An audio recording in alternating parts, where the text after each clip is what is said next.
चलिएगा। ओम भूर्भुवः स्वः तत्सवितुर्वरेण्यं भर्गो देवस्य धीमहि धियो यो नः प्रचोदयात्। सभी विद्यार्थियों का स्वागत है। आज हम सेल के बारे में पढ़ेंगे। ठीक है। जो मैंने कल आपको पढ़ाया था, मुझे उम्मीद है कि आप चीज़ों को थोड़ा सा देखा होगा आप लोगों ने। ठीक है। तो आज पूरी तरीके से सेल और टिश्यू जो बेसिक्स हैं हमारे, वो सारे क्लियर कर लेंगे। कल हमने इंट्रोडक्टरी क्लास ली थी जिसमें हमने सारे सिस्टम्स के बारे में, सारी चीज़ों के बारे में आपसे डिस्कस कर लिया था कि कौन से सिस्टम में क्या होता है, किस तरह से आपको चीज़ें पढ़ाई जाएंगी और कैसे कैसे क्या। इसके साथ मैंने ये भी कहा था कि प्रत्येक सिस्टम के अंदर बहुत सारे ऑर्गन्स होते हैं और उस ऑर्गन्स का निर्माण बहुत सारे टिश्यू से मिल करके होता है, और जो टिश्यू होते हैं वो सेल से मिल करके बनते हैं। इसका मतलब ये समझ सकते हैं आप कि हमारी शरीर की जो फंक्शनल यूनिट है, क्रियात्मक इकाई जो होती है, यानी एक छोटी से छोटी जो इकाई जिसको आप कह सकते हो, वो है सेल। बहुत सारे सेल मिल करके ही इस शरीर का निर्माण होता है, और कई प्रकार के सेल्स के कई अलग अलग कार्य होते हैं। जब समान रचना और समान कार्य करने वाली कोशिका मिलती है तब ऊतक का निर्माण होता है ना, जिसको टिश्यू कहते हैं। ठीक है। अब जैसे लंग्स के जो सेल्स होते हैं वो अलग प्रकार के फंक्शंस रखते हैं, हार्ट के जो सेल्स होते हैं वो अलग प्रकार के होते हैं। ठीक इसी प्रकार जो लीवर के सेल्स हैं, या जो स्टमक के सेल्स हैं, या जो मसल्स के जो सेल्स होते हैं, फाइबर्स जिनको कहते हैं, वो अलग अलग प्रकार के होते हैं। तभी सारे अंग अलग अलग होते हैं। अगर सभी प्रकार के सेल हमारी बॉडी में जितने भी सेल्स हैं, वो सभी अगर समान हो तो अंग अलग अलग हो ही नहीं सकते। हर प्रकार के अंग हैं और हर प्रकार का उनका अलग अलग कार्य है। ठीक है। तो अब जब आप टिश्यू पढ़ेंगे तो टिश्यू में आपको कई सारे प्रकार जब मैं बताऊंगा, तब आपको समझ में आएगा कि कौन कौन सी टिश्यू जो कि सेल से ही मिलके बनते हैं, वो टिश्यू कहाँ कहाँ पर होते हैं और उनका क्या क्या कार्य है। क्योंकि अलग अलग जो अंग होते हैं उनमें अलग अलग प्रकार के टिश्यू हैं और उनके अलग अलग प्रकार के कार्य होते हैं। और आप सभी दोबारा दे रहा हूँ कि जो टिश्यू है उनका निर्माण सेल से ही होता है। अब सेल के अंदर भी बहुत सारी बातें हैं। ठीक है, चलिए हम पहले शुरू करते हैं कि सेल के अंदर क्या क्या चीजें आपको देखनी है। ठीक है।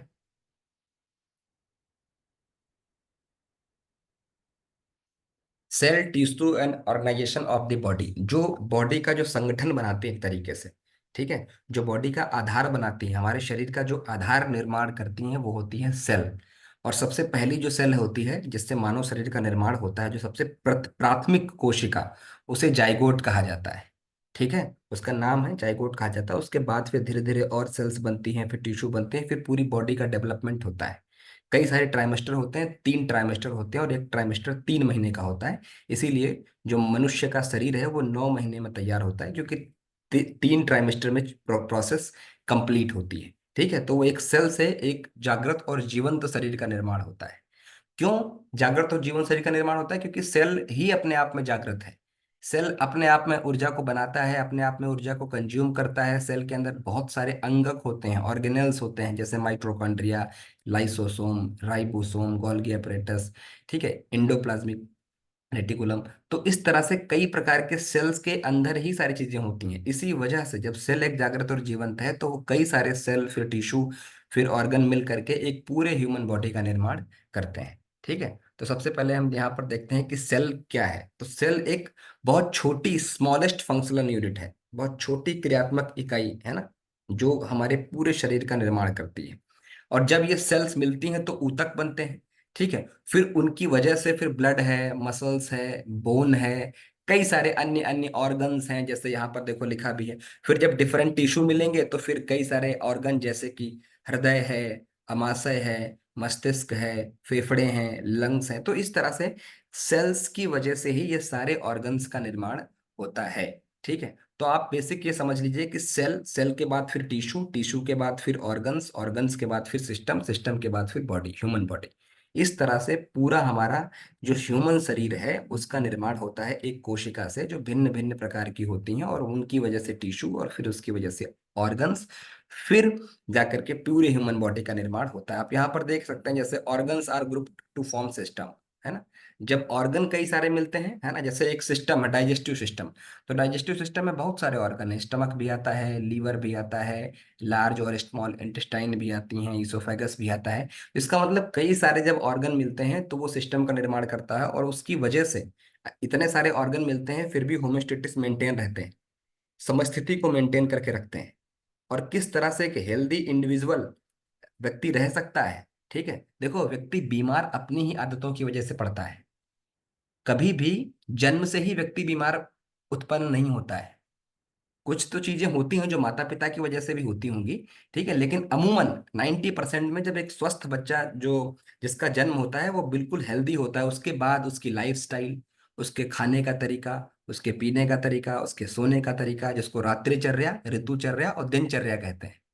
तो जब रात्रिचर्या, ऋतुचर्या और दिनचर्या, हितभुक, ऋतभुक और मितभुक, जब इन तीनों में डिस्टरबेंस होता है, तब जाकर के जो एक व्यक्ति का शरीर है वो डिस्टर्ब होता है, आइदर सेलुलर लेवल और टिश्यू लेवल, दोनों स्तर पर, कोशिकाएं के स्तर पर भी और ऊतक के स्तर पर भी।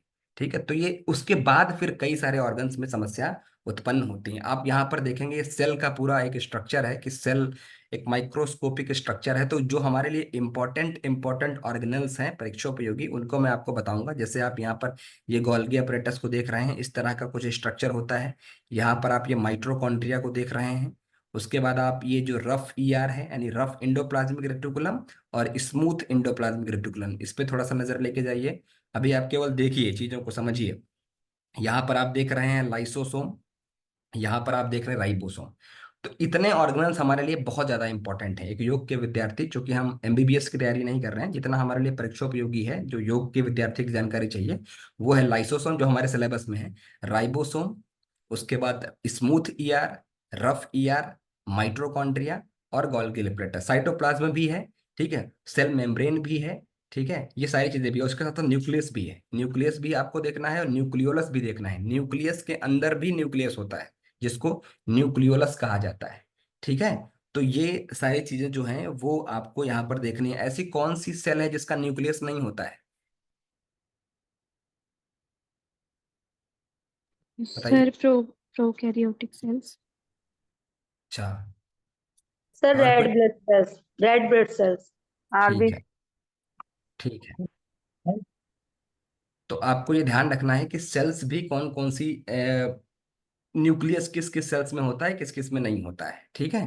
तो अब आपको यहाँ पर ये चीजें समझ में आ गई कि कौन कौन सा ऑर्गेनल्स हमारे सेल में कहाँ कहाँ होता है। अब हम बात कर रहे हैं स्ट्रक्चर और फंक्शन। हम पढ़ क्या रहे हैं, एनाटॉमी फिजियोलॉजी। एनाटॉमी क्या है, स्ट्रक्चर, फिजियोलॉजी क्या है, फंक्शन।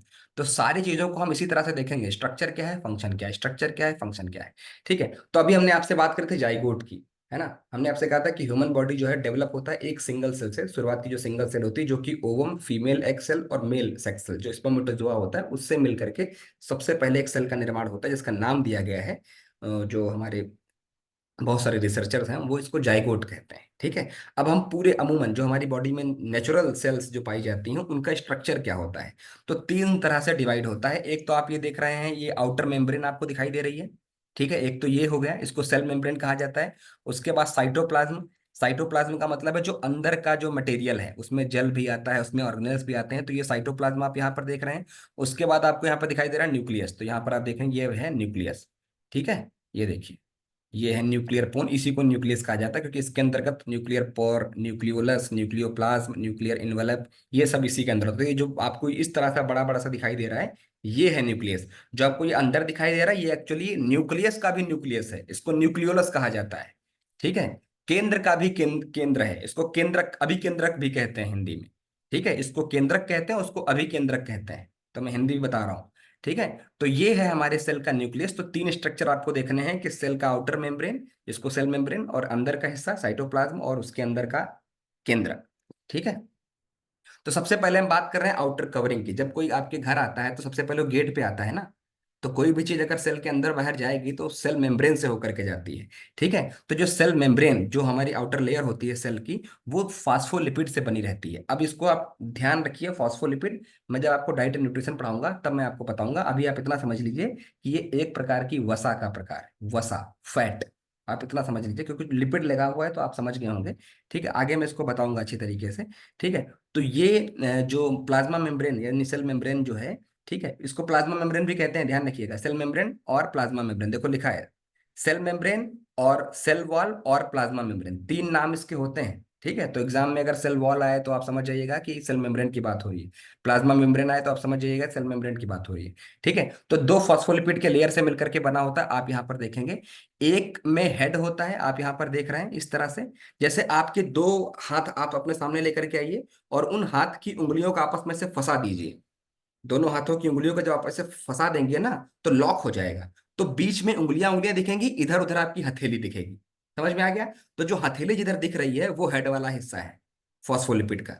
ठीक है, उसको बोलते हैं हाइड्रोफिलिक। और जो उंगलियों वाला हिस्सा, जो फंसा हुआ हिस्सा, उसको टेल, पूंछ कहा जाता है सेल मेम्ब्रेन में, उसको हाइड्रोफोबिक कहते हैं। ये क्यों होता है? ये इसलिए होता है, इतनी इतनी स्ट्रक्चर हम इसलिए इसको देख रहे हैं यहाँ पर, क्योंकि जब आगे मैं आपको अमाइनो एसिड्स पढ़ाऊंगा, आपको जो चेन वगैरह दिख रही है ना, ये सब कार्बोहाइड्रेट चेन, ये सब जो बीच बीच में आपको दिख रहा है, ये प्रोटीन वगैरह, ये भी आप केवल देख लीजिए, परेशान मत होइए, क्योंकि ये डाइट एंड न्यूट्रिशन का हिस्सा है, तो मैं वही आपको बताऊंगा। लेकिन अभी आपको ये समझ जाना चाहिए कि जब जितना मजबूत द्वार होता है ना, उतनी ही ज्यादा सुरक्षा होती है। आप इतना समझ रहे हैं, इतना तो आपको पता होगा। अगर घर का द्वार कमजोर हो तो कोई भी जा सकता है, समझ रहे हो? अगर घर का द्वार मजबूत है तो जल्दी कोई आ जा नहीं सकता, उसको थोड़ा ताकत लगानी पड़ती है। ठीक इसी प्रकार सेल मेम्ब्रेन में जो ये जो इसका गेट, जो फॉस्फोलिपिड जो सेल मेम्ब्रेन है, वो इसलिए ये बिल्कुल बंधी हुई रहती है, ताकि कुछ भी वेस्ट मटेरियल या कुछ भी जो बाहर अतिरिक्त वेस्ट चल रहा है वो अंदर ना आ पाए। समझ रहे हैं? जो बाहर की विषाक्तता है, जो रक्त में चल रही है या एक्स्ट्रा सेलुलर फ्लूइड में बह रही है या इंट्रा सेलुलर फ्लूइड में बह रही है, ठीक है, वो अंदर ना आ पाए। अगर बेसिकली एक्स्ट्रा सेलुलर वाले जो वेस्ट हैं, CO2 हो गया या अन्य कई प्रकार के एंजाइम्स होते हैं जो हमारे शरीर में विषाक्तता उत्पन्न करते हैं, वो सेल के अंदर ना आए, इसीलिए दो लेयर से दोहरी लेयर होती है सेल मेम्ब्रेन की। एक को हेड, एक को टेल कहा जाता है। ठीक है, आगे फॉस्फोलिपिड के बारे में जब मैं लिपिड पढ़ाऊंगा तो उसमें एक पूरा PPT है इसमें फॉस्फोलिपिड के बारे में, तो ये चीजें रिपीट होंगी। ठीक है, तो आपको समझ, बस अभी इतना समझ लीजिए कि गेट जितना मजबूत होता है उतने अमानवीय तत्व नहीं आपके घर आ पाते हैं। गेट अगर कमजोर रहेगा तो कोई भी घुस सकता है। ठीक इसी प्रकार विषाक्तता को बचाने के लिए, सेल के अंदर ऑर्गेनेल्स की सुरक्षा सुरक्षा करने के लिए ये यहाँ पर दोहरी लेयर होती है। ठीक है, अच्छा, फंक्शन क्या करता है? तो सबसे पहले तो इतना समझ लीजिए कि सेल मेम्ब्रेन एक एक द्वार है। तो द्वार से क्या आता है? कोई चीज आती है या कोई चीज जाती है। तो वही तीसरा फंक्शन आप देखिए, it transport substances across the cell. Cell के अंदर या सेल के बाहर जो चीज आ जा रही है उसके लिए। उसके साथ साथ जो आउटर सेंसेशन हो रहे हैं, जो सेल के बाहर कुछ भी चीजें होती है ना, वो व्यक्ति महसूस करता है। ठीक है, अब आपकी स्किन में भी सेल्स होती हैं। ठीक है, अगर मान लीजिए कि आपने एक उंगली रखी तो ये जो सेंसेशन महसूस हो रहा है ना, ठीक है, ये सेल तक महसूस होता है। और किसके द्वारा होता है? सेल मेम्ब्रेन के द्वारा। और इसके साथ साथ जो अंदर के ऑर्गेनल्स हैं, जैसे mitochondria, Golgi apparatus, ribosome, lysosome, इनकी सुरक्षा करता है। न्यूक्लियस की सुरक्षा करता है। ऑर्गेनल्स को प्रोटेक्ट करता है। तो ये इतने सारे सेल्स के फंक्शन होते हैं, अगर इनको रटने की आवश्यकता नहीं है। अगर आप एक बार समझ लेंगे ना चीजों को कि अच्छा सेल मेम्ब्रेन है तो सेल मेम्ब्रेन द्वार है एक तरीके से, तो इसमें से कुछ आएगा कुछ जाएगा, एक तो ये हो गया। दूसरा, इसके अंदर माइट्रोकॉन्ड्रिया, राइबोसोम, लाइसोसोम है तो इनकी सुरक्षा करेगा। उसके साथ साथ इसके अंदर न्यूक्लियस वगैरह भी है तो उसकी सुरक्षा करेगा। सेंसेशन को फील करता है। ठीक है, तो ये सारे इसके फंक्शंस होते हैं जो प्रैक्टिकली बिल्कुल आसानी से आप चीजों को समझ रहे हैं। उसके बाद दूसरा जो स्ट्रक्चर आता है वो है साइटोप्लाज्म। अब गेट के अंदर आप आए, अब घर के अंदर क्या है, मतलब उस सेल के अंदर क्या क्या है। तो साइटोप्लाज्म में एक तो सेल मेम्ब्रेन जो आप देख रहे हैं वो इंक्लोज, यानी बिल्कुल चारों तरफ जैसे चार दीवारी नहीं होती है, ऐसे ही सेल मेम्ब्रेन से पूरी तरह चार दीवारी है। ठीक है, except for cell nucleus. Cell nucleus अलग होता है। सेल न्यूक्लियस और सेल मेम्ब्रेन के अंदर क्या चीज है। ठीक है, तो सेल मेम्ब्रेन के अंदर और सेल न्यूक्लियस के बाहर। तो सेल न्यूक्लियस के बाहर, सेल मेम्ब्रेन के अंदर क्या क्या है? कई सारे ऑर्गेनल्स। ऑर्गेनल्स को हिंदी में अंगक कहते हैं, अंगक। ठीक है, तो उनकी सुरक्षा करता है। और इसके साथ साथ इसमें जेली लाइक स्ट्रक्चर होता है। ठीक है, यानी कुछ पानी नुमा एक आकृति होती है, ये स्ट्रक्चर होता है जिसमें सारे जो अंगक होते हैं ये सुरक्षित रहते हैं। ठीक है, सर, ये जो साइटोप्लाज्म में है यही है क्या अंगक ऑर्गेनेलिस? नहीं नहीं, आगे बताऊंगा मैं ऑर्गेनल्स। ठीक है, ओके। ऑर्गेनल्स मैंने आपको बताया था ना अभी, ये सारे ऑर्गेनल्स हैं। ठीक है, mitochondria, rough ER, smooth ER, ठीक है, ये सारे हाँ। करते हैं। ओके। साइटोसोल, जेल लाइक जो स्ट्रक्चर होता है वो उसको साइटोसोल कहते हैं। इसके साथ साथ ऑर्गेनल्स होता है और कई सारे साइटोप्लाज्मिक इंक्लूजन्स, जैसे कई सारे वेस्ट मटेरियल जो सेल बनाता है वो सब चीजें होती हैं। मुख्यतः 80% जो वाटर इसके अंतर्गत होता है उसी को साइटोसोल कहा जाता है, ध्यान रखिएगा। ठीक है। साइटोप्लाज्म के अंदर जो वाटर लाइक स्ट्रक्चर, जलनुमा जो आकृति, जो चिपचिपा पदार्थ होता है, उसको साइटोसोल कहा जाता है, नाम है उसका। कलरलेस होता है, बेसिकली व्हाइट होता है ये। इसके फंक्शन क्या है? सेल मेम्ब्रेन के अतिरिक्त, ठीक है, सेल मेम्ब्रेन के अतिरिक्त, यहाँ पर सेल मेम्ब्रेन लिखा हुआ है, लेकिन सेल मेम्ब्रेन के अतिरिक्त जो साइटोप्लाज्म, क्योंकि साइटोप्लाज्म अकेला फंक्शन नहीं करता है, ध्यान रखिएगा। साइटोप्लाज्म अकेला फंक्शन नहीं करता है, अकेले फंक्शन करते हैं ऑर्गेनल्स। हम आगे पढ़ेंगे ऑर्गेनल्स, ये देखिए ऑर्गेनल्स कौन कौन से मैं आके बताऊंगा। साइटोप्लाज्म फंक्शन करता है सेल मेम्ब्रेन के साथ, ठीक है, क्योंकि साइटोप्लाज्म बेसिकली होते क्या है? साइटोसोल होता है, जो 80% तकरीबन वही है, ठीक है। अब आप समझ रहे हैं ना कि हमारी बॉडी में 70% 75% जल क्यों है? क्योंकि हमारी शरीर की एक एक सेल ही 80% जल से बनी हुई है। तो हमारा शरीर क्यों ना वाटर का बना हुआ, इतना ज्यादा वाटर क्यों ना हो? क्योंकि एक एक सेल, एक घर एक एक ईंट से बनता है ना, ठीक है, और ईंट होती है ठोस, इसीलिए घर होता है मजबूत, ठीक है। और जो हमारा शरीर का जो घर है, उससे वो किससे निर्मित है? एक एक सेल से। और उसमें सबसे ज्यादा किसका प्रभाव है? जल तत्व का। इसीलिए हमारे ओवरऑल शरीर में जल तत्व सबसे ज्यादा डोमिनेट करता है, ये सबसे बड़ा रीजन है, इसी को आपको याद रखना है। मेटाबॉलिज्म, डाइजेशन, एक्सक्रीशन और सेंसेशन, ठीक है। मेटाबॉलिज्म टूटने और बनने की प्रक्रिया, पाचन करने की प्रक्रिया। एक्सक्रीशन, जैसे मान लीजिए कुछ जो अतिरिक्त जो सेल्स बनाती है ना, उसको एक्सक्रीट करता है, जो वेस्ट मटेरियल होता है वो सेल से बाहर निकलता है गोल्गी एपरेटस के थ्रू, आगे हम डिस्कस करेंगे। और सेंसेशन, जो भी आप महसूस करते हैं, ठीक है, वो सारे के सारे सेल मेम्ब्रेन के साथ साथ साइटोप्लाज्म भी अनुभव करता है। तो साइटोप्लाज्म इंडिविजुअल फंक्शन नहीं करता, सेल मेम्ब्रेन के साथ ही उसका कार्य होता है, क्योंकि ये जेली लाइक स्ट्रक्चर होता है जो कि सेल मेम्ब्रेन से बिल्कुल अटैच रहता है, ठीक है। तो अभी हमने दो चीजें कवर करी, सेल मेम्ब्रेन, साइटोप्लाज्म। अब हम बात कर रहे हैं साइटोप्लाज्मिक ऑर्गेनेल्स, यानी सेल के अंदर रहने वाले ऑर्गेनेल्स। तो ये वही है, सेल का ही स्ट्रक्चर है, ये कंफ्यूज मत होइएगा। यहाँ पर बस गोल गोल दिखाया गया है, यहाँ पर थोड़ा सा इस तरह से दिखा दिया गया है, ठीक है। बाकी ऐसा कुछ दिक्कत नहीं है, सेम ही है। अब कौन कौन से हमें पढ़ना है? पांच आपको पढ़ने हैं, आपके सिलेबस में पांच हैं।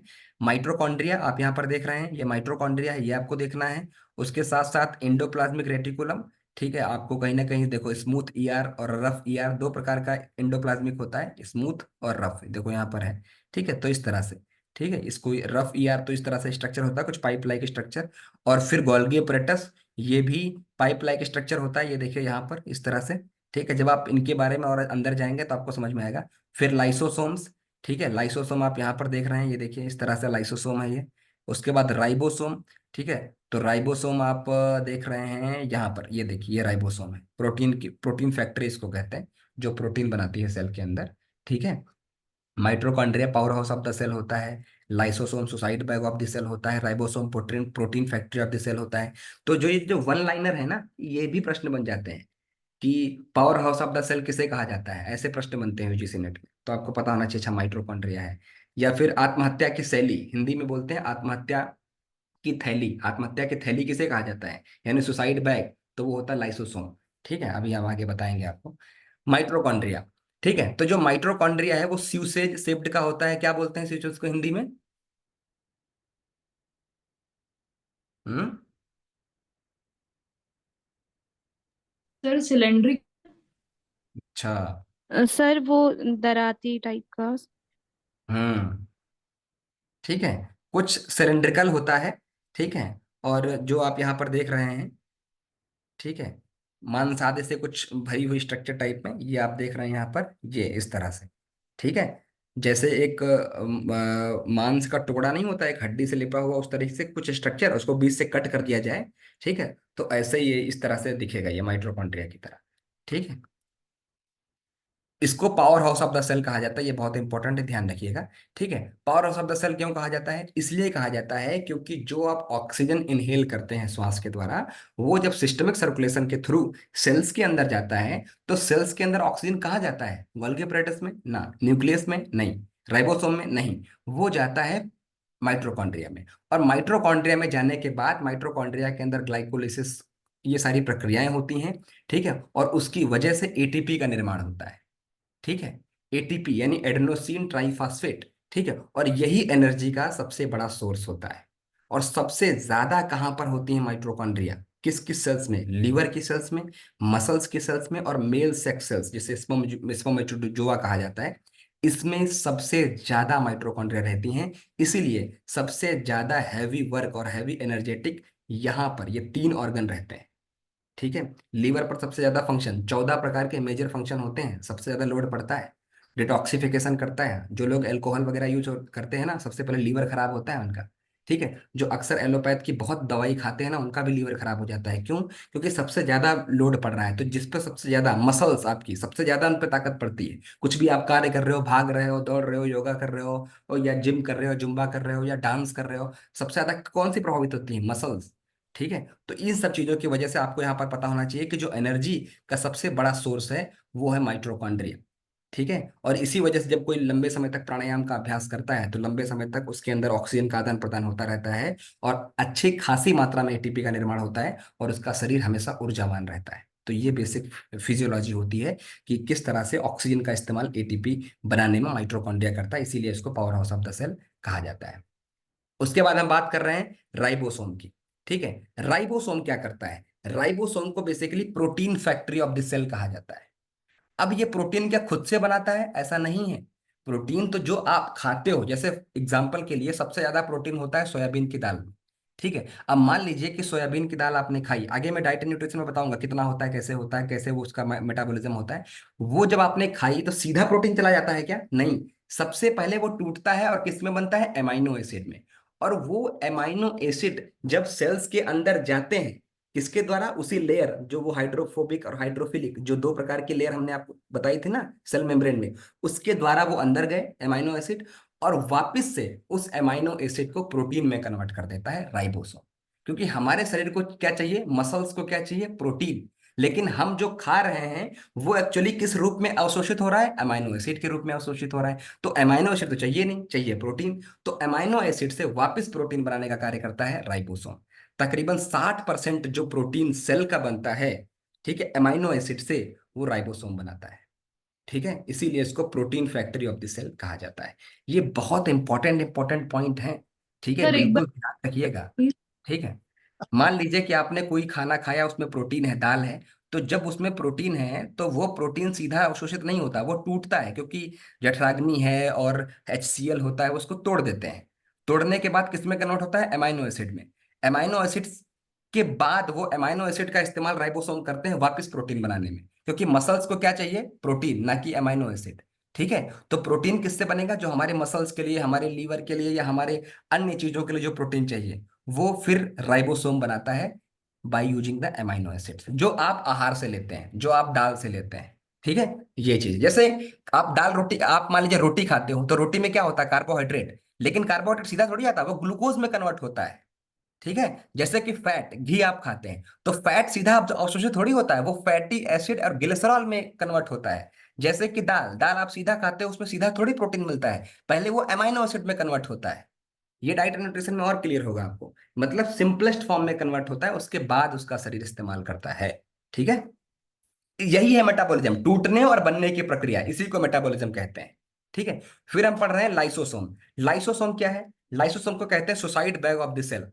सुसाइड बैग ऐसा क्यों? क्योंकि जब बहुत अतिरिक्त, मान लीजिए कुछ वेस्ट मटेरियल है, या मान लीजिए कुछ अतिरिक्त, क्योंकि जहां पर टूटने और बनने की प्रक्रिया है वहां पर वेस्ट मटेरियल तो होगा ही होगा। ठीक है। तो जब प्रोटीन बनने के प्रोसेस में कोई वेस्ट मटेरियल बनता है उसको, या फिर मान लीजिए कोई एंटीजन वगैरह आया, आप ऐसी जगह पर गए जहां पर बहुत सारी बीमारियां हैं, बहुत सारे कीटाणु हैं, वो अगर सेल सेल के अंदर पहुंच गए, श्वास आपने इनहेल किया, या आपने कुछ खा लिया, फिर वो ब्लड के थ्रू पहुंच गए, ठीक है, या इंजेक्ट हो गया कैसे भी करके, या मान लीजिए किसी मच्छर ने या किसी अन्य चीज ने आपको कट कर लिया, दंश दे दिया, उसके द्वारा अगर सेल के अंदर पहुंच गए वो एंटीजन, तो वो लाइसोसोम खत्म कर देता है। यानी सेल की जो इम्यूनिटी को बरकरार रखता है वो होता है लाइसोसोम। बहुत प्रकार के जो वेरियस जो एंटीजन, वायरस, बैक्टीरिया जो सेल को दूषित कर सकते हैं, वो उसको अपने अंदर समाहित कर लेता है और उसको भस्म कर देता है, नष्ट कर देता है। इसीलिए इसको suicide bag of the cell कहा जाता है, कि जो अतिरिक्त या कोई अतिरिक्त पदार्थ या अतिरिक्त प्रकार के जो जीवाणु कीटाणु हैं वो उनको नष्ट कर देता है। तो ये लाइसोसोम इसका कार्य करता है, यानी सेल की हेल्थ को मेंटेन रखता है, किसी प्रकार के इन्फेक्शन से बचाता है। उसके बाद हम अगले ऑर्गेनेल्स की तरफ बढ़ रहे हैं। ये है एंडोप्लाज्मिक रेटिकुलम। ठीक है। 2 प्रकार का होता है ये। हम आपको एक बार और दिखा देते हैं, इसमें दिखा देते हैं। ठीक है। 2 प्रकार का होता है। एक तो आपको ये रफ ER दिख रहा है, यानी रफ एंडोप्लाज्मिक रेटिकुलम, तो कुछ दाने दाने आपको दिख रहे हैं। उसके बाद आपको यहाँ पर स्मूथ ER दिख रहा है, ये कुछ इसमें दाने दाने नहीं दिख रहे हैं। ठीक है, तो इसीलिए एंडोप्लाज्मिक रेटिकुलम दो प्रकार का होता है, एक होता है स्मूथ जिसमें कुछ दानेदार स्ट्रक्चर ना हो, एक होता है रफ जिसमें कुछ दानेदार स्ट्रक्चर हो। ठीक है, तो अब आप देखिए कि स्मूथ और रफ में अंतर क्या है। ठीक है, ये स्मूथ क्या करता है, रफ क्या करता है, दोनों के अलग अलग कार्य हैं। स्मूथ ईआर जो है वो लिपिड को बनाता है by the use of fatty acid and glycerol, और स्टेरॉइड हार्मोन्स को भी बनाता है। ठीक है, इसीलिए कहा जाता है कि शरीर में जो चीजें जितनी मात्रा में जरूरी हैं शरीर स्वयं बना लेता है, अतिरिक्त आपको लेने की आवश्यकता नहीं है। कुछ लोग अतिरिक्त प्रोटीन लेते हैं, प्रोटीन के डिब्बे खा रहे हैं, कुछ लोग अतिरिक्त विटामिन के कैप्सूल खा रहे हैं, कुछ लोग स्टेरॉइड लगवा रहे हैं, इंजेक्शन ठुकवा रहे हैं। ठीक है, इससे शरीर नष्ट होता है। शरीर को जो चीज चाहिए विटामिन शरीर खुद बना लेता है। उसके चक्कर में आप डाइट लीजिए ना, डाइट प्रॉपर करिए, आप फ्रूट्स लीजिए, आप जूस पीजिए, जो नेचुरल सोर्सेस हैं वो लीजिए। ठीक है, प्रोटीन के डब्बे खाने से प्रोटीन में शरीर में वृद्धि नहीं होती है, या फिर जो कैप्सूल आते हैं विटामिन के वो लेने से शरीर में विटामिन की मात्रा नहीं बढ़ती है, या फिर स्टेरॉइड बहुत खतरनाक होता है।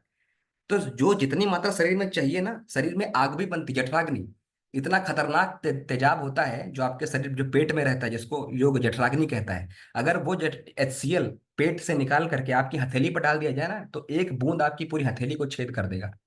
इतना खतरनाक पीएच होता है। आपके शरीर में उसका भी निर्माण होता है, सोचो। ठीक है, आगे हम आपको डाइजेस्टिव में बताएंगे कि कैसे आपका पेट बचता है उसकी वजह से, और जिनकी में कोई दिक्कत होती है तो उनको अल्सर भी कर देता है।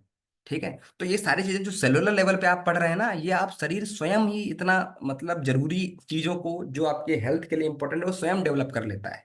ठीक है, डिटॉक्सिफिकेशन करता है, विषाक्तताओं को मुक्त करता है। ठीक है, मान लीजिए कुछ आपने ऐसे कोई चीज खा ली जिसमें कुछ विषाक्तताएं हैं तो उनको मुक्त करता है। कुछ ड्रग्स हैं, मान लीजिए औषधियां हैं, या आप कोई ड्रग्स का सेवन कर रहा है, नशीली चीजों का सेवन कर रहा है। ठीक है, तो जो लीवर के जो सेल्स होते हैं बेसिकली, और लीवर के सेल्स का जो स्मूथ ईयर होता है वो सबसे ज्यादा इसमें कार्य करता है।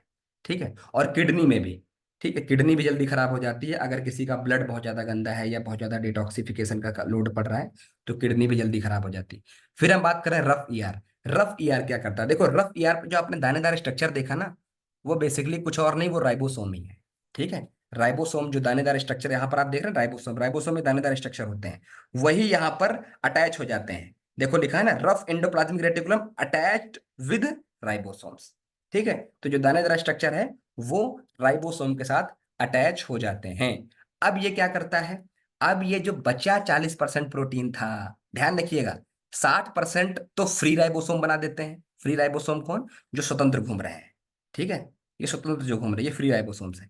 बाकी का जो 40% प्रोटीन का हिस्सा होता है, वो राइबोसोम एंडोप्लाज्मिक रेटिकुलम के साथ मिल करके प्रोटीन का निर्माण करता है। तो 100% प्रोटीन का निर्माण हो गया, 60% तो स्वतंत्र बना देता है। ठीक है, और फिर 40% कुछ सपोर्ट के द्वारा। मान लीजिए कि आपके पास बहुत कुछ चीजें हैं, लेकिन आपके जब आउट ऑफ रीच से कोई चीज होती है तो जितनी आपके पास क्षमता है आप उतनी करते हो, लेकिन फिर कुछ सपोर्ट भी ले लेते हो कि थोड़ा सपोर्ट कर दीजिए, हमें ये चीज फुलफिल करनी है।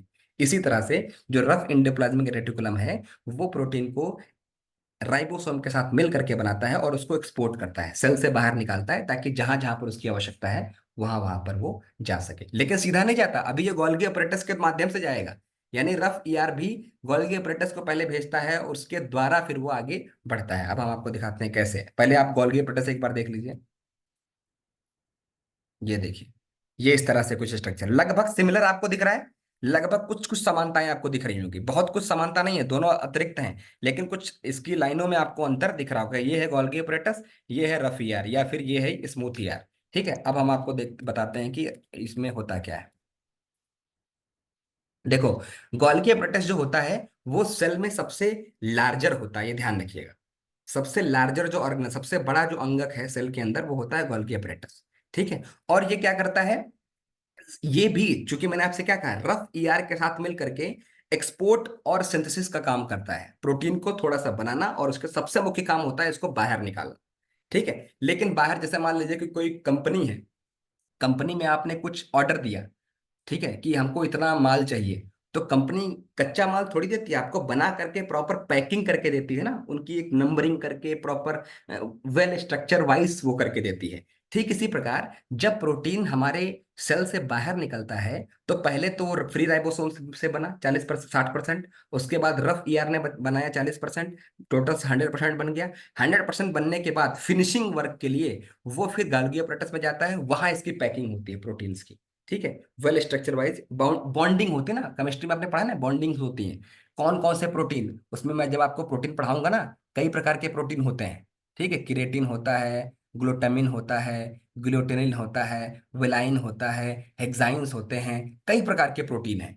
सेल हर प्रकार के प्रोटीन बनाते हैं। जब आगे मैं आपको बताऊंगा तब आपको समझ में आएगा कि किसका स्ट्रक्चर किस तरह से होता है। अभी आप सेल बेसिक पढ़ रहे हैं तो अभी बेसिक आप सीखिए कि हाँ, प्रोटीन की पैकिंग यहाँ पर की जाती है, मेम्ब्रेन चारों तरफ बना दिए जाते हैं ताकि जो उनकी बॉन्डिंग है, जो अलग अलग केमिस्ट्री में आपने न्यूक्लियस देखा होगा, बॉन्डिंग देखी होगी है ना, अलग अलग कार्बन आयन या अलग अलग ऐसे जो उनकी बॉन्डिंग स्ट्रक्चर है वो डिस्टर्ब ना हो। ठीक है, तो ये स्टोर भी रहता है ना। मान लो जरूरत है तो ये निकाल देता है, वरना स्टोर भी अपने अपने पास रखता है। ठीक है, और इस प्रक्रिया को, जिस प्रक्रिया के तहत प्रोटीन का सिक्रीशन होता है या फिर एक्सपोर्ट होता है गोल्गी अपरेटस के माध्यम से, उस प्रक्रिया को एक्सोसाइटोसिस कहा जाता है।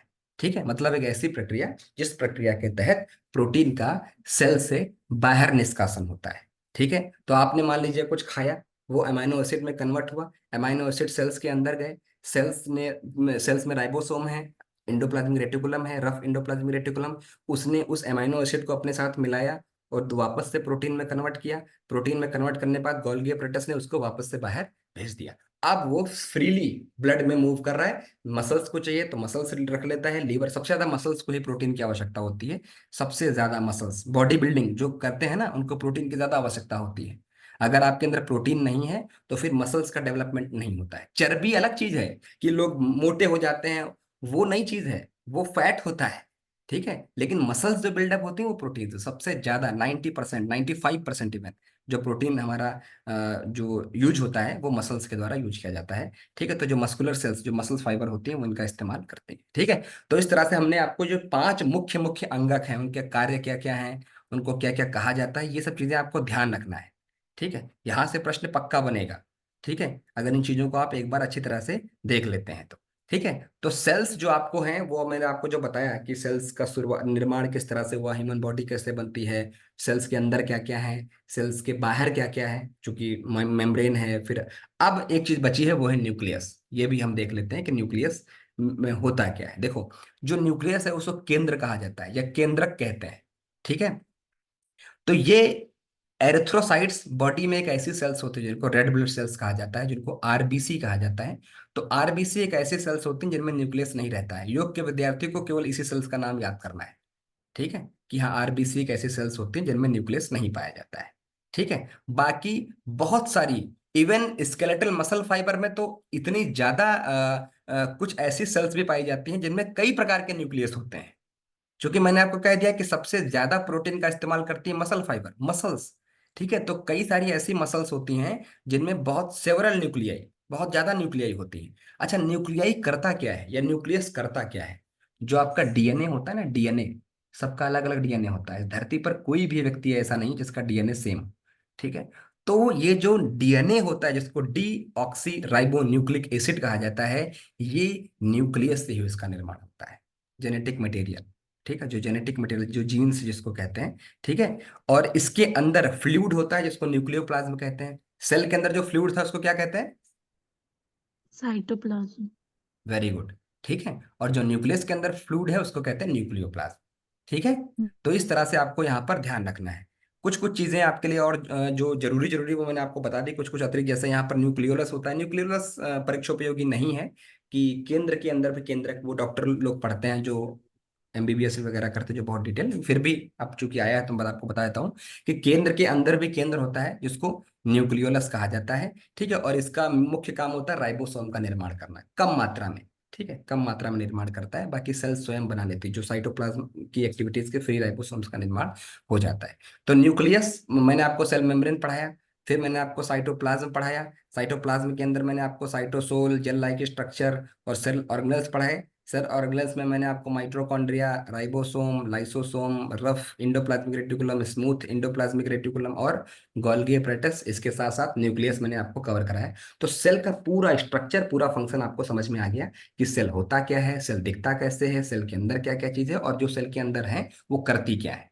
ठीक है, तो ये चीजें आपको क्लियर हो गई। अब हम बात करते हैं टिश्यू की, कि टिश्यू कैसे बनता है। हमने आपको पहले बता दिया था कि टिश्यू और कुछ भी नहीं है अपितु समान रचना और समान कार्य करने वाले जो सेल्स हैं, ठीक है, जिनका शेप, साइज, फंक्शन सब कुछ समान होता है, वो जब मिलती हैं तब जाकर के टिश्यू का निर्माण होता है। ठीक है, तो अब आपको पता है कि आपके शरीर में केवल एक प्रकार की सेल तो है नहीं। अगर एक प्रकार की सेल होती तो एक प्रकार का टिश्यू बनता, लेकिन टिश्यू तो चार प्रकार के पढ़ने हैं आपको। इसका मतलब सेल्स भी कई कई भांत की होती हैं, सेल्स भी कई कई प्रकार की होती हैं। इसीलिए मेजर 4 टाइप्स ऑफ टिश्यू हैं। इसके अंदर सब टिश्यू भी आपको पढ़ने पड़ेंगे। ठीक है, जैसे एपिथेलियम के अंदर बहुत प्रकार के सब टिश्यू भी हैं, मतलब उनके उप प्रकार हैं। इसका मतलब सेल्स बहुत ज्यादा डाइवर्सिटी में है। सेल्स कई सारे शेप, कई सारे स्ट्रक्चर में पाई जाती है। ठीक है, और जब समान रचना, समान कार्य करने वाली मिल जाती है तो एक टिश्यू बना देती है। ठीक है, माइक किसका ऑन है? सर तो मानवी, मानवी और पवनी, माइक बंद करिए अन्यथा क्लास से तुरंत रिमूव कर दिया जाएगा। सर क्वेश्चन पूछना है। हाँ तो बोलो। सर ये जो सेल है, मतलब ये हम 4 टाइप्स के ही पढ़ लें अगर टिश्यू से रिलेट करना चाहें तो? 4 टाइप की सेल मैंने बताई आपको। नहीं, आपने नहीं बताया, लेकिन टिश्यूज रिलेटेड है ना सेल से, तो सर उसके बारे में अगर पढ़ना हो तो कहाँ से चार पढ़ें? प्रकार के भी मुझे बताने तो दीजिए आगे। जो 4 प्रकार के हैं हमें बताने तो दीजिए, ये 4 प्रकार के ही पढ़ने हैं आपको। ठीक है, समझ में आ गया? ठीक है अभी सर। मैं आगे डिस्कस करूंगा तब। देखो आगे का चीजें आप बहुत जल्दी पूछ लेते हो, मुझे आपत्ति बिल्कुल नहीं है सब व्यक्तियों से, लेकिन जब मैं टेस्ट लूंगा और आपने पीछे का नहीं बताया तो फिर ये दिक्कत वाली बात है। ठीक है, इसलिए आराम से सुनो। अभी ये 4 प्रकार आपने पूछा, तो 4 प्रकार के, कई प्रकार के, अभी आगे इसमें और भी प्रकार आएंगे। इसका मतलब सेल एक प्रकार की नहीं है। ठीक है, तो आगे डिस्कस तो होने दीजिए। चलिए, सबसे पहले हम बात कर रहे हैं इपिथेलियल टिश्यू, जिसको इपिथेलियम कहा जाता है।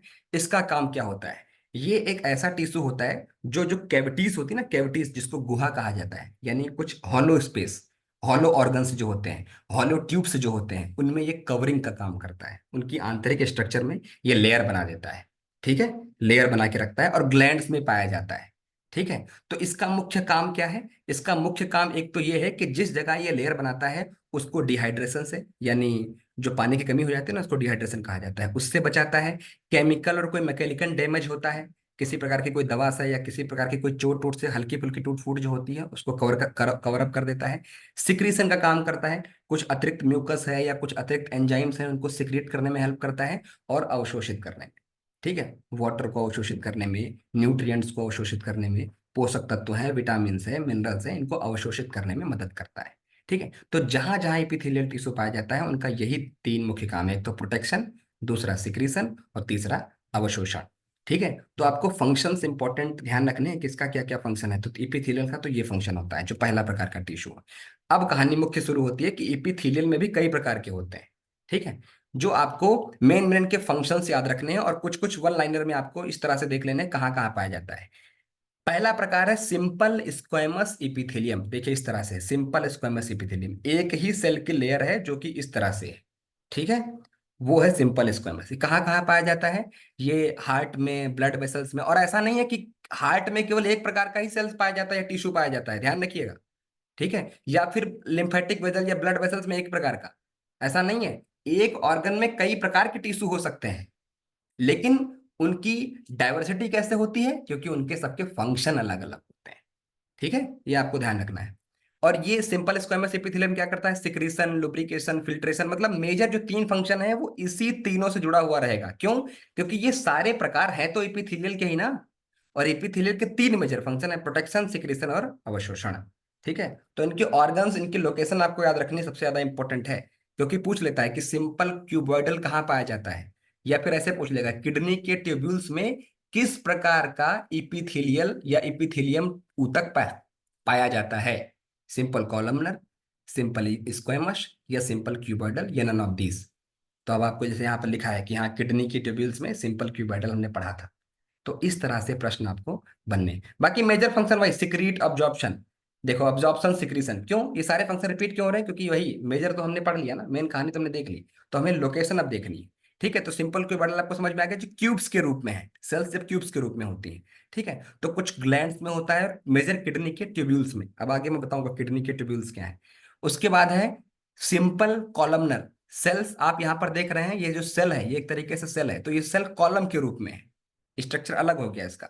ठीक है, तो ये कहाँ कहाँ, ये यूट्रस में पाया जाता है, ब्रोंकाई में पाया जाता है, देखो यूट्रस में लिखा हुआ है, यूट्राइन ट्यूब्स, जो यूट्रस की जो ट्यूब्स होती है उनमें पाया जाता है, और ब्लैडर में पाया जाता है जहां पर यूरिन कलेक्ट रहता है। ठीक है, तो वहां पर कौन सा एपिथेलियम होता है? Simple columnar epithelium. उसके बाद आप देख रहे हैं स्यूडो स्ट्रेटिफाइड एपिथेलियम, जब सेल आड़ी तिरछी हो, जब सेल आड़ी तिरछी हो। अब आपको समझ में आ रहा है कि सेल एक प्रकार की नहीं है, कुछ सेल इस प्रकार की हैं, कुछ सेल क्यूब्स के रूप में है, कुछ सेल कॉलम के रूप में है, कुछ सेल आड़ी तिरछी हैं। तो समान रचना समान कार्य वाली मिली तो वो सिंपल स्क्वेमस बन गया, जब क्यूब्स वाली मिली सेल्स तो उन्होंने बना दिया सिंपल क्यूबाइडल, जब कॉलम वाली सारी सेल्स मिली तो उन्होंने बना दिया सिंपल कॉलमनर। अब आपको समझ में आ गया, समान रचना समान कार्य वाली जब सेल्स मिलती है तो एक प्रकार का टिश्यू बनता है, ये चीज है। ठीक है, उसके बाद है स्यूडो स्ट्रेटिफाइड। स्यूडो स्ट्रेटिफाइड कहाँ रहता है? जो ट्रैकिया है, ट्रैकिया जहां पर श्वास आपकी अंदर जाती है ना, जो ट्रैकिया होता है, और जो रेस्पिरेटरी ट्रैक्ट का हिस्सा होता है उसमें स्यूडो कॉलमनर इपिथेलियल टिश्यू पाया जाता है। ठीक है, ये बहुत इंपॉर्टेंट इंपॉर्टेंट बातें हैं, वन लाइनर डिटेल प्रश्न यहीं से बनते हैं। उसके बाद आप देख रहे हैं स्ट्रेटिफाइड स्क्वेमस इपिथेलियम, जब सेल इस आकृति की हो, ईंट की आकृति के रूप में रखी हो, सेट हो, तो वो बनती हैं स्ट्रेटिफाइड, जो स्ट्रेटा का निर्माण करती हैं, एक जाल का निर्माण करती हैं। ठीक है, तो इस प्रकार का टिश्यू बनता है, वो होता है स्ट्रेटिफाइड स्क्वेमस। कहाँ कहाँ पाया जाता है? ईसोफेगस में, माउथ में और वेजाइना में। ठीक है, इनकी लाइनिंग्स में स्ट्रेटिफाइड स्क्वेमस इपिथेलियम पाया जाता है। ठीक है, उसके बाद स्ट्रेटिफाइड क्यूबॉइडल इपिथेलियम, मतलब क्यूब्स के रूप में हो पर स्ट्रेटा का निर्माण करे, जाल का निर्माण करे। ठीक है, तो ये मेमोरी ग्लैंड्स में जो मिल्क प्रोडक्शन करती हैं, स्वेट ग्लैंड में जो पसीना निकालती हैं, सेलेवरी ग्लैंड में जो लार का निर्माण करती हैं, वहां पर कौन सा रहता है? Stratified cuboidal epithelium. उसके बाद हम बात कर रहे हैं स्ट्रेटिफाइड कॉलमनर, यानी कॉलम के रूप में है तो है पर अब जाल बना रही है, कई सारे कॉलम्स हो सकते हैं।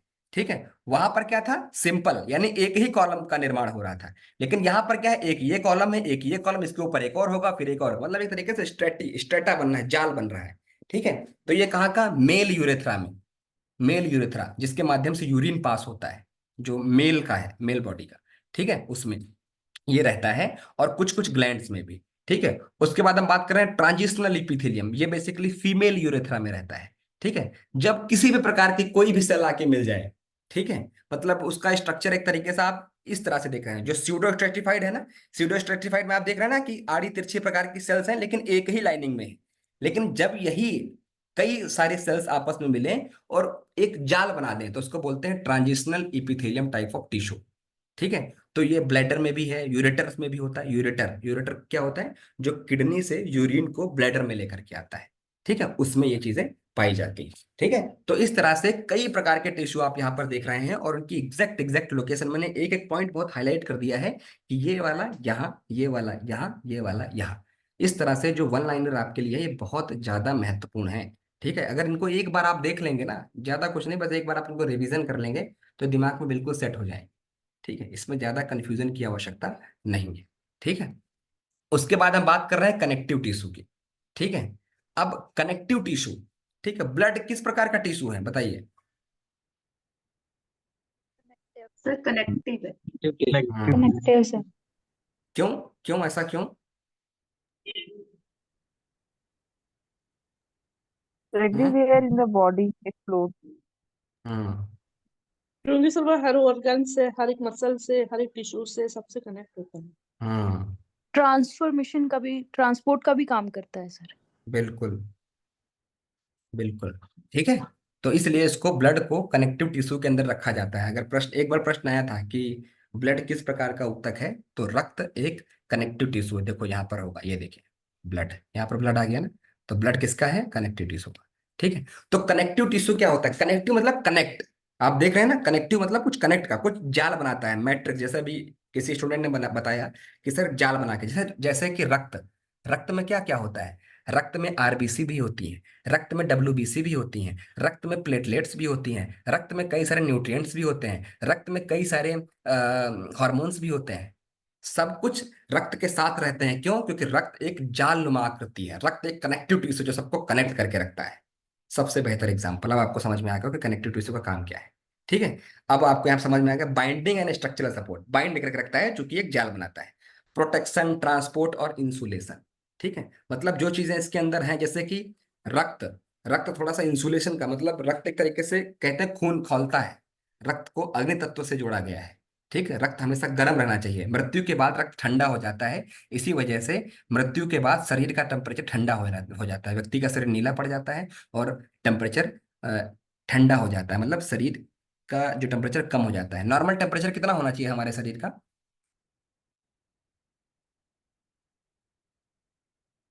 नॉर्मल टेम्परेचर नहीं पता आपको? हमारी ह्यूमन बॉडी का नॉर्मल 98.6 टेम्परेचर कितना?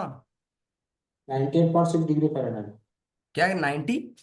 8.6 डिग्री फ़ारेनहाइट। अच्छा समथिंग। ठीक, ठीक है। और अगर डिग्री सेल्सियस में पढ़े, डिग्री सेल्सियस में तो 37 डिग्री सर। Very good. 37। ठीक है, तो ये जो बॉडी का जो टेम्परेचर है ना, वो सब 90% रोल उसका रक्त का होता है, रक्त का, जो हमारे रक्त, जो हमारे पूरे ब्लड के टेम्परेचर को मेंटेन करके रखता है। ठीक है, तो कनेक्टिव टिश्यू है, इसी वजह से वो रक्त अ, हमारे ह्यूमन बॉडी का टेम्परेचर को मेंटेन करता है। अगर ह्यूमन बॉडी का टेम्परेचर बढ़ गया, जब फीवर होता है तो 104 फ़ारेनहाइट 105 तक पहुंच जाता है, तो कई सारे ऑर्गन डैमेज हो जाते हैं। जैसे सबसे ज्यादा तो लीवर प्रभावित होता है। ठीक है, फिर किडनी पर प्रभाव आता है, फिर हार्ट पर प्रभाव आता है। ठीक है, और जिसको ब्रेन फीवर, दिमागी बुखार जिसको कहते हैं, फिर उसका ब्रेन काम करना बंद कर देता है। तो हमारी बॉडी का टेम्परेचर ना तो कम हो ना तो ज्यादा हो। ठीक है, एक नेचुरल जो स्टेज बताई गई 37 डिग्री सेल्सियस, वही होना चाहिए। ठीक है, अब कई सारे प्रकार से पूछा जाता है कि कई सारे कनेक्टिव टिश्यू के प्रकार हैं। मैं ज़्यादा डिटेल में तो नहीं जाऊंगा, आपको जितना याद करना है मैं उतना बता देता हूँ, कि इतना आप अगर याद कर लेंगे, इतना तो काम बन जाएगा। अभी तक दो प्रश्न आए हैं, एक तो ये वाला प्रश्न आया है जो कई बार आया है, और एक तो ये वाला आया है, बोन वाला। ठीक है, कि बोन किस प्रकार का टिश्यू है, तो बोन भी एक कनेक्टिव टिश्यू है। ब्लड किस प्रकार का टिश्यू है, तो ब्लड भी एक कनेक्टिव टिश्यू है। ठीक है, लेकिन कर को कार्टिलेज और एडीपो जा सकता है, क्योंकि स्पेशलाइज्ड कनेक्टिव टिश्यू से कई बार प्रश्न आए हैं। तो स्पेशलाइज्ड कनेक्टिव टिश्यू को तो बिल्कुल मत भूलिएगा। ठीक है, कि चार प्रकार के हैं, बोन, ब्लड या ब्लड, बोन, कार्टिलेज और एडिपोस। एडिपोस टिश्यू जानते हो, आपने नाम सुना है अपने? एडिपोस टिश्यू व्हाइट होता है, ब्राउन होता है, जो जो फैट को रखता है।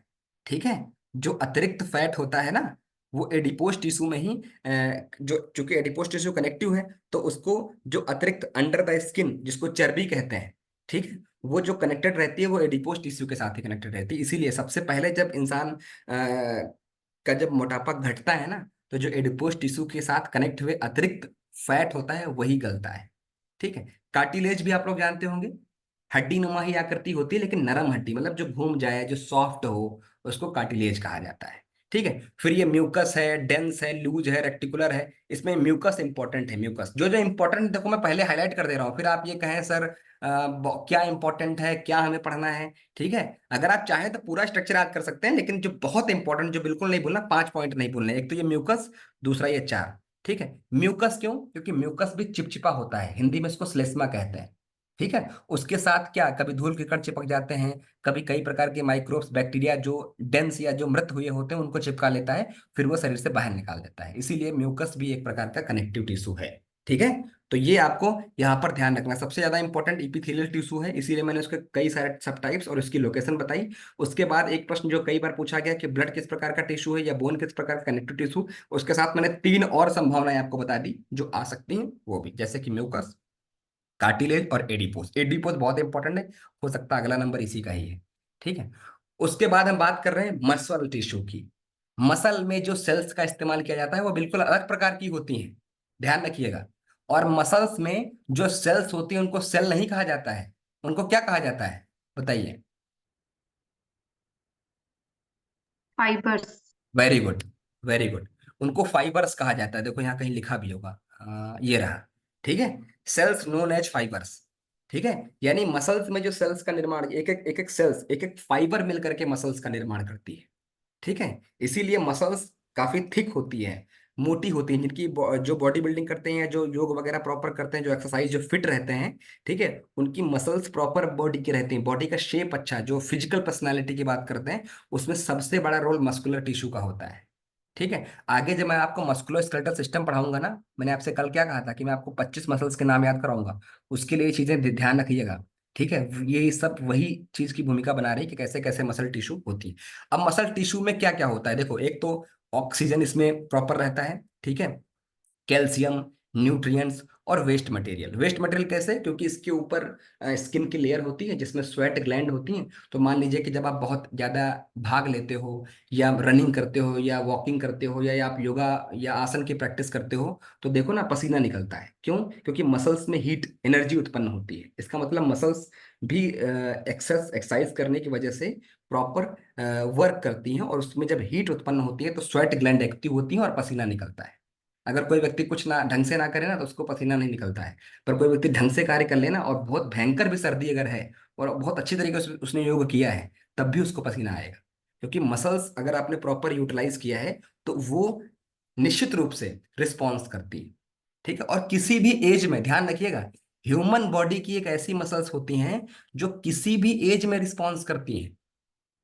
ये मत समझिएगा कि अगर कोई व्यक्ति 50 साल का हो गया है तो अब वो अपने शरीर का निर्माण अच्छे से नहीं कर सकता है, ऐसा नहीं। जब जागो तभी सवेरा, हमारी बॉडी तब रिस्पॉन्स करेगी।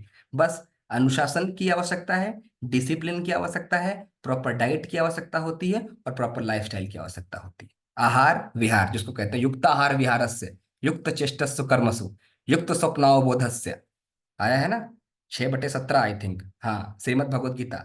जब व्यक्ति का युक्त आहार और विहार होता है, युक्त चेष्टा यानी व्यायाम अच्छा रखता है, ठीक है, और युक्त कर्म, जब कर्म अच्छा करता है, तब व्यक्ति स्वस्थ रहता है। उसी को योग कहा गया है। यही सारी बातें योग में बताई गई। ठीक है। तो ये आप चीजें समझ रहे हैं कि जो सेल फाइबर्स हैं। अच्छा, 3 प्रकार की मसल्स होती हैं, ध्यान रखिएगा। एक को हम स्केलेटल मसल्स कहते हैं, जिनको वॉलेंट्री कहते हैं, एक को स्मूथ मसल्स, और एक होती हैं कार्डियक मसल्स। ठीक है। तो सबसे पहले बात करते हैं स्केलेटल मसल्स क्या होती हैं। जो हड्डियों से सीधी जुड़ी हुई रहती हैं, उनको स्केलेटल मसल्स कहा जाता है। और जिनको आप ऐच्छिक मसल्स भी कहते हो, जो आपके कंट्रोल में है, ठीक है, वो होती हैं स्केलेटल मसल्स। जैसे हाथ की मसल्स, पैर की मसल्स, पेट की आउटर आउटर वाली मसल्स, अंदर वाली नहीं बात कर रहा हूं मैं, आउटर वाली मसल्स। ठीक है। पीठ की जो आउटर वाली मसल्स होती हैं, थाइज मसल्स जो होती हैं, जिनका संपर्क सीधा बोन से होता है। ठीक है। जिनको आप कंट्रोल कर सकते हो, जैसे मन किया तो आपने हाथ को उठा लिया, मन किया तो आपने दूसरे हाथ को उठा लिया, मन किया तो आपने फोल्ड कर लिया, मन किया तो आप पीठ के बल लेट गए। ये सब कैसे हो रहा है, मूवमेंट कैसे हो रहा है? मसल से हो रहा है। तो ये सारी मसल्स जो आपके अंडर कॉन्शियस कंट्रोल हैं, वो होती हैं स्केलेटल मसल्स। ठीक है। स्मूथ मसल्स कौन सी होती हैं? ऐसी मसल्स जो आपके अंडर कंट्रोल में नहीं है, जिनको अनैच्छिक मसल कहा जाता है, जिनको इनवॉलेंट्री मसल कहा जाता है। ठीक है। क्यों? मान लीजिए कि आप सो रहे हो, आपका पेट फिर भी काम कर रहा होता है। ठीक है। आपका आंतें सोने के बावजूद भी काम करती रहती हैं। आप अभी पढ़ रहे हो, आपकी आंतें काम कर रही। ठीक है। आपका लीवर काम कर रहा है। ठीक है। आपका किडनी वर्क कर रहा है। ठीक है। आपका स्टमक वर्क कर रहा है। समझ रहे हो ना? तो ये जो स्टमक वगैरह है, जो स्मूथ, जो हमारी स्मॉल इंटेस्टाइन है, जो लार्ज इंटेस्टाइन है, ये आपके कंट्रोल में नहीं है। आप जब चाहो तब डाइजेशन रोक दो, ऐसा संभव है क्या? आप जब चाहो तब छोटी आंत के कार्य को रोक दो, संभव है क्या? आप जब चाहो तब आहार नली को रोक दो, या उसमें जो जो अन्न है उसको चाहो कि हाँ बस वहीं पर लटका रहे, वो आपने कंट्रोल कर लिया, ऐसा होता है क्या? नहीं होता। यानी ऐसी मांसपेशियां जो आपके अंडर कंट्रोल में नहीं है, जो ऑटोमेटिक होती हैं, उनकी सारी प्रक्रियाएं, जैसे पेरिस्टाल्टिक मूवमेंट, मल जो बनता है ना, वो आगे अपने आप बढ़ता है प्रॉपर, आप चाहो कि उसको कंट्रोल कर लो, ऐसा नहीं होता है। वो जब रेक्टम के पास जाता है, तब आप एनल कॉन्ट्रेक्शन के द्वारा कंट्रोल करते हो, वो आउटर मसल्स, वो वॉलेंट्री मसल्स होती है। लेकिन जब वो बड़ी आंत में रहता है, ascending colon, descending, transverse colon में रहता है, तब तक आपके अंडर कॉन्शियस कंट्रोल नहीं होता। This is the type of smooth muscles. ठीक है। जो आपके अंडर कॉन्शियस कंट्रोल में नहीं है। ठीक है। आगे हम जब आपको सारे सिस्टम पढ़ाएंगे ना, जैसे डाइजेस्टिव सिस्टम, उसमें आपको और अच्छे से बताऊंगा कि ये वाला ऑर्गन स्मूथ मसल्स का एग्जांपल है, ये वाला ऑर्गन स्केलेटल मसल्स का है। उसके बाद है कार्डियक मसल्स। ये तो पूरा जब मैं आपको कार्डियोवास्कुलर पढ़ाऊंगा ना, तब आपको बहुत अच्छे समझ में आएगा। कार्डियक मसल एक ऐसी वाहिद मसल है, देखो लिखा है, this is only found only in the heart wall. एक ऐसी इकलौती मसल जो केवल हृदय में पाई जाती है। क्योंकि ये ऐसी मसल है कि जब तक व्यक्ति का जन्म इस धरती पर है, और जब तक व्यक्ति की सांसें चलती हैं तब तक ये मसल काम करती रहती है। और क्यों काम करती रहती है, इसकी खासियत है, इसकी सारी जितनी ब्रांचेस सब आपस में जुड़ी रहती हैं। मतलब एक भी फाइबर की एनर्जी कम होती ही नहीं है, क्योंकि ये सारी आपस में जुड़ी हुई हैं। यहां से ये एनर्जी ले लेता है, यहां से ये एनर्जी ले लेता है, यहां से ये एनर्जी ले लेता है, यहां से ये एनर्जी लेता है। कोई भी फाइबर अलग अलग है ही नहीं। इसी वजह से एनर्जी का आदान प्रदान प्रॉपर होता रहता है और ये मसल प्रॉपर काम करती रहती है। इसीलिए जब तक व्यक्ति जीवित रहता है तब तक उसका हृदय धड़कता रहता है। ठीक है। और ये भी आपके कॉन्शियस कंट्रोल में नहीं है। तो एक प्रकार से कार्डियक मसल भी कौन सी मसल हुई? Smooth muscle. आप जब चाहो तब आप हृदय की गति को रोक नहीं सकते हो। अब आप ये मत बोलिएगा सर बहुत सारे योगी कर लेते हैं। हाँ, एक दो योगी हैं जिन्होंने अपनी हृदय की गति को रोका, पर उस अवस्था तक आप तो पहुंचो।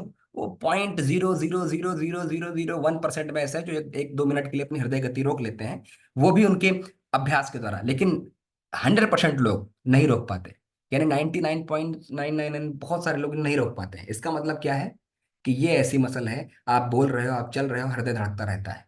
कभी कभी हृदय की गति बढ़ जाती है जब आप सीढ़ी चढ़ लो, रनिंग कर लो, योगा की बहुत एक्सट्रीम प्रैक्टिस कर लो, जुम्बा जिम कर लो, हृदय की गति बहुत ज्यादा बढ़ जाती है। कभी कभी आप हृदय की गति धीरे धीरे बहुत कम हो जाती है, ध्यान कर लो, प्राणायाम कर लो, ठीक है, नाड़ी शोधन कर लीजिए, या फिर आप मान लीजिए कि योग निद्रा सबसे बेस्ट, योग निद्रा कर लो। तो उस दौरान क्या होता है, स्मूथ, ये जो कार्डियक मसल होती है बहुत स्मूथ चलती है, पल्स रेट, रेस्पिरेटरी रेट, या जो हृदय कार्डियक आउटपुट होता है बहुत स्मूथ हो जाता है। ठीक है। तो ये ऐसी मसल्स होती है जो, जब मैं आपको पढ़ाऊंगा इसमें तीन प्रकार की होंगी, इंडो कार्डियम, पेरिकार्डियम और मायोकार्डियम। उसके अंतर्गत ये सारी मसल्स मैं आपको बताऊंगा, तीन प्रकार की, जो ये जो स्पेशली कार्डियक मसल्स, इसके बारे में और मुझे डिटेल पढ़ाना है, पर वो मैं कार्डियोवास्कुलर सिस्टम में पढ़ाऊंगा। अभी केवल यहाँ पर टिश्यू के साथ में बताना था। तो मैंने आपको बताया कि जो टिश्यू और जो सेल्स हैं, यहाँ पर मसल एक अलग प्रकार की सेल्स मिलकर के बना है जिसको फाइबर कहा जाता है। और तीन अलग अलग प्रकार के फाइबर, एक जो वॉलेंट्री कंट्रोल है उसे हम कहते हैं स्मूथ मसल्स, जो वॉलेंट्री कंट्रोल है उसे हम कहते हैं स्केलेटल मसल्स। एक फाइबर जो आपके वॉलेंट्री कंट्रोल में नहीं है वो होता है स्मूथ मसल्स या वॉलेंट्री फाइबर। एक ऐसा फाइबर जिसकी सारी ब्रांचेस आपस में जुड़ी रहती हैं और वो भी आपके कंट्रोल में नहीं है, वो होता है कार्डियक मसल फाइबर, उसको बोलते हैं कार्डियक मसल टिश्यू। ठीक है। तो इस तरह आपने सारे मसल, सारे टिश्यू के प्रकार और जो सेल के अंदर की जो चीजें हैं वो आज हमने आपको केवल सेल और केवल टिश्यू पढ़ाया। अभी केवल दो टॉपिक ही कंप्लीट हुए। सोचो कि जब हम वर्टिकली जा रहे हैं ना, अंदर जब हम घुस रहे हैं अच्छे से, तो आपको समझ में आ रहा है ना कि कितना डिटेल डिटेल है यहाँ पर। इसीलिए सिलेबस इतना लंबा चौड़ा क्यों बनाया गया है। सिलेबस पूरा एक A4 साइज में, आधा A4 साइज भर जाएगा एनाटॉमी फिजियोलॉजी के सिलेबस का। अभी केवल दो टॉपिक ही कंप्लीट हुए हैं, सेल और टिश्यू। अभी तो मुख्य कहानी शुरू ही नहीं हुई, अभी सिस्टम शुरू ही नहीं हुए। ठीक है। तो अब देखो, इसको अच्छे से आप पढ़ लीजिएगा, डेटा आपको पूरे ऐप में मिल जाएगा। ठीक है। प्रयास करिए, एक दो बार आप पढ़ें, ना समझ में आए तो आप जो शब्द होता है ना, जो जैसे हिंदी वाले हैं, वो अंग्रेजी में ही कोशिश करो। नहीं समझ में आता है, आप गूगल पे उस शब्द का मतलब देखो कि इस शब्द का मतलब क्या है। ठीक है।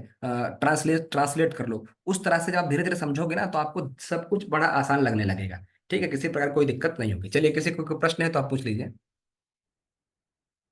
सब कुछ चीजें समझ में आ रही हैं? हेलो हम्म। सर। जी बोलो। सर।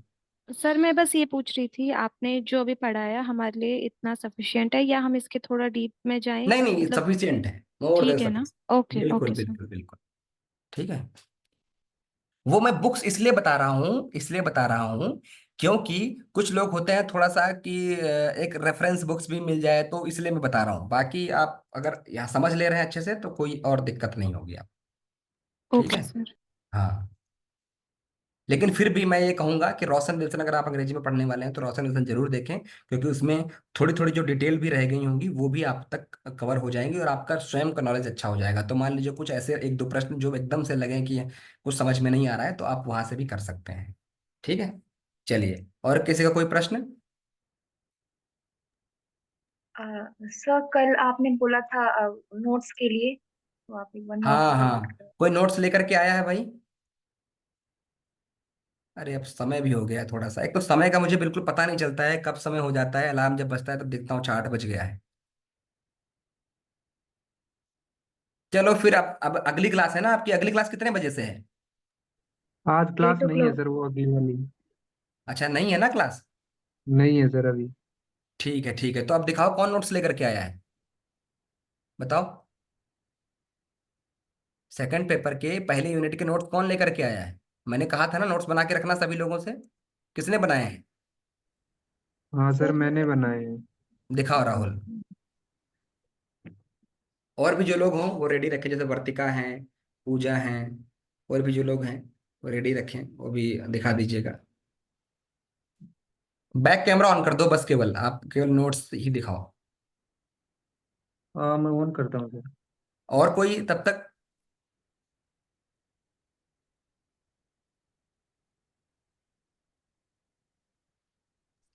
सर बनाए हैं नोट्स, दिखाऊं सर? हाँ दिखाओ।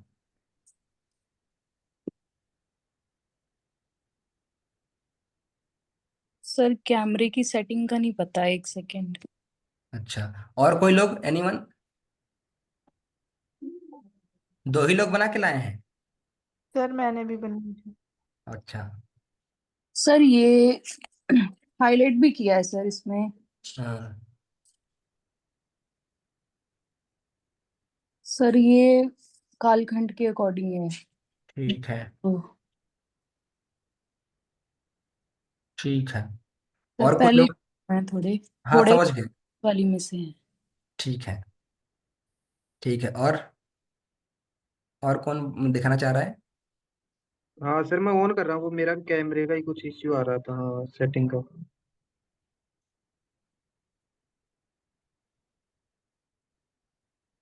कहाँ से होगा? कैमरा आपका ऑन हो गया है, बस फ्लिप कर लीजिए बैक कैमरा। हाँ, ये है सर। ठीक है। मैंने पूरा बनाया है सर, क्योंकि मैं डिस्टेंस से था, तो मैंने जितने आपने बताए और आपने कुछ एक्स्ट्रा बताए वो भी मेंशन किया था। ठीक है। ठीक है। देखो, नोट्स आपके अपने लिए होते हैं, आपको जिस तरह से अच्छा लगे। जरूरी नहीं है कि मेरी सारी बातें आपको माननी ही माननी है, जैसा आपको अच्छा लगे, यथा अभिमत ध्यानाद्वा। जिसका जो मत जिस तरह से जिसको समझ में आए आप अपने लिए बनाइए बस। नोट्स आप किसी को और थोड़ी देते हैं। पीपीटी सबके लिए बनाई जाती है, तो वो एक इसका एक स्ट्रक्चर होता है।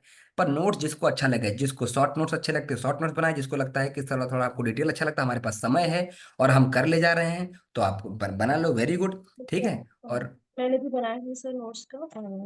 नहीं, तो जैसे पूरा कि बनाने से सर एक फायदा है कि एक बार तो आपके साथ जैसे और लाइव पढ़ लेते हैं, फिर दोबारा से नोट्स बनाते हैं तो एक वो रिवीजन हो जाता है। और एक बार जैसे खुद रिवीजन कर लेंगे तो उससे थोड़ा मतलब रिवीजन भी हो जाएगा, ये नोट्स वाला काम भी हो जाएगा।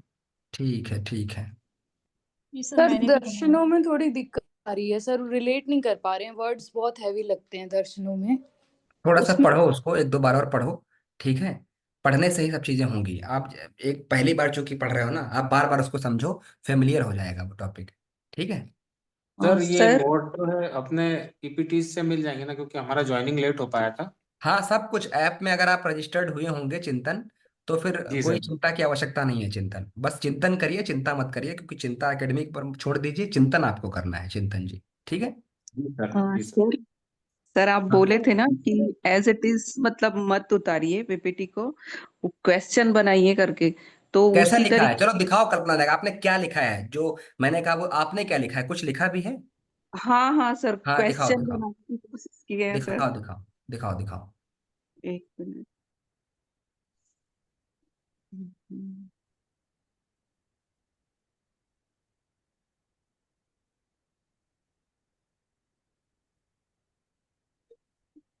ठीक सर है। ये इस तरीके से तो ये सही रहेगा सर कि हम हमसे भी मतलब शॉर्ट नहीं हो पाता है सर, थोड़ा सा डिटेल ही लिखते जैसा तब। आपको, अगर आपके पास समय है, आपके पास समय है, चीजें आप मैनेज कर ले रहे हैं, तो जी आप जी। डिटेल भी बना सकते हैं। अगर आपके पास समय का अभाव है और आप बहुत कुछ चीजें याद कर ले जाते हो, ठीक है, तो आप शॉर्ट हम्म नोट्स बनाओ। अगर आपको बिल्कुल याद ही नहीं होता है, बिल्कुल बार बार देखना पड़ रहा है, रटना पड़ रहा है, बार बार चीजें, तो आप हम्म अपने हिसाब से कर सकते हो। पर अगर आप अच्छे तरीके से सुनते हो, क्लास में प्रॉपर आते हो, तो बहुत कुछ चीजें हम्म, याद हो जाती हैं।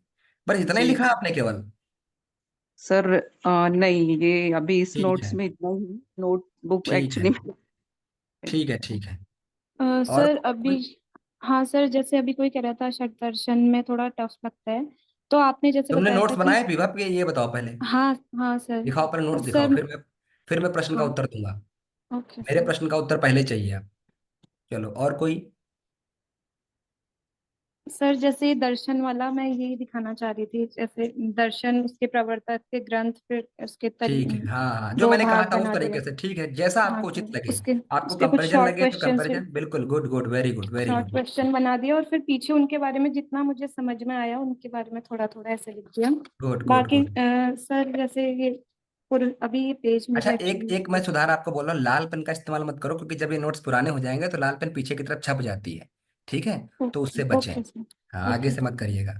सर, इसी तरीके से ना भक्ति ठीक सूत्र है, और वेरी गुड, ऐसे वेरी गुड, कुछ। Very good. गुड, चलो अब प्रश्न क्या था विभा आपका, पूछो। सर प्रश्न नहीं था, जैसे वो बोल रहे थे ना दर्शन में थोड़ा टफ पड़ रहा है, तो मैं आपकी बात बोल रही थी कि जैसे आपने बोला था ऐसे आप बना सकते हो चार्ट, हाँ बिल्कुल। तो ये तो देखो, इजी पड़ता है ऐसे। विवाह से भी आप सीख सकते हो, मैंने वैसे तो कहा था चार्ट वाइज आप बनाओ। जो व्यक्ति हम्म। मेरी बात सुन लेता है, काम कर लेता है, वो ठीक है। जो तुरंत नहीं सुन पाते हैं, या फिर उन्होंने सुना और सोचा 2 दिन बाद करेंगे, 2 दिन बाद आप भूल जाओगे, ठीक है, तो फिर वो दिक्कत है। चलो, और कोई दिखाना चाह रहे हैं नोट्स वगैरह, एनीवन एल्स? निशा शर्मा, आपने दिखा दिया नोट्स? सर मेरी तो सेकंड क्लास है, मैंने ही नोट्स मांगे थे। अच्छा, ठीक है, समझ में आ गया निशा शर्मा, बहुत कुछ आइडिया मिला आपको?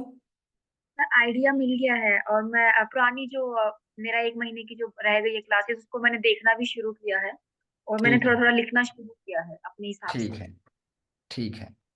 फर्स्ट पेपर का सर समझ में कोई आ गया? अभी मेरी सर फर्स्ट पेपर बिल्कुल भी अभी समझ नहीं आ रहा है, पर हाँ क्लास में रेगुलर लेने की कोशिश कर रही हूँ, अच्छा। क्योंकि पहले ही मिस हो गया है बहुत कुछ। सर कोई अगर मेरे यहाँ से है फरीदाबाद से, तो अगर मेरा उससे इंट्रोडक्शन हो जाए तो हम मेरी हेल्प हो जाएगी।